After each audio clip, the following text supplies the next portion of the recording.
चाहिँ अन्धा राजाबाट यता चाहिँ झरनातिर जाने बाटो हामीले ठ्याक्कै दुईटा अब अन्धारातिर जाने हो कि झरनातिर जाने भन्ने कुरामा चोक पोइन्टमा ठ्याक्कै हामी आएको छौँ। यस्तो मा खोला तल हामी चाहिँ यहाँ यसरी कति चाहिँ हाइटमा आइसक्यौँ होला हामी 2 घन्टा हिँडेर। हेर्नुहोस् त तल तपाईँलाई एकचोटि देखाइन्छ तल कस्तो छ तल हेर्नु त कति उकालो कति भिड छ। नुन छैन तल पछि बक्रा हो ल ल यहाँ हेर्नुहोस् त भ्यू चाहिँ यस्तो छ। हामी एकदम उकालो हाइट जाँदैछौँ। आजको पुरुष सङ्गतिको प्रार्थना डाँडाको थियो त्यही भएर हामी चाहिँ यति हाइटमा छौँ। हेर्नुहोस् यहाँदेखि तल गर्नुहोस् त कति चाहिँ हाइट होला यो भिर कति चाहिँ तल छ खोला कहाँ देख्नुहुन्छ तपाईँहरूले।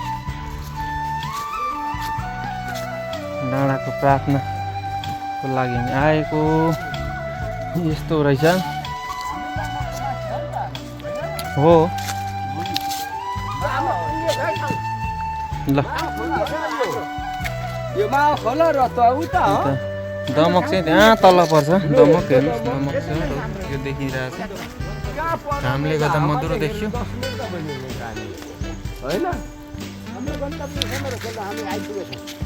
ल यहाँदेखि चाहिँ तल हेर्नुहोस् त कत्रो ठुलो भिर छ तल मामा खोला बगिरहेको छ तल हेर्नुहोस् तल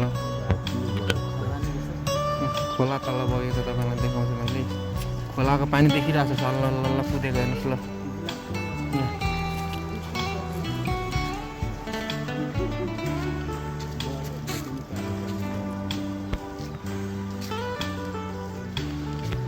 पारीको भ्यू देखाउँदैछ तपाईँलाई माथिबाट आउनु गर्छ मामा खोला चाहिँ भन्ने।